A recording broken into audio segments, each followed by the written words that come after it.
दररोज ऑफिसमध्ये 8-10 तास बसून काम करता.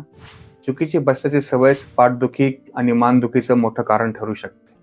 नमस्कार, मी doctor Pritam Ratnakant Pawar, orthopaedic surgeon, NIMS hospital, Nashik. काम करताना या गोष्टी लक्षात ठेवा. पाठ खुर्चीला पूर्ण टेकलेली ठेवा. दोन्ही पाय जमिनीवर सपाट ठेवा.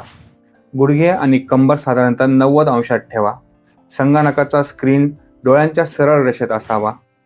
कीबोर्ड आणि माऊस हाताजवळ ठेवा, जेणेकरून खांद्यावर ताण येणार नाही याची काळजी घ्या.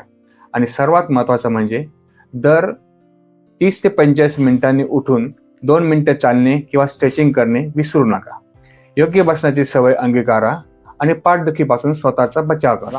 वेदना सतत होत असतील तर ऑर्थोपेडिक तज्ञांचा सल्ला नक्की घ्या.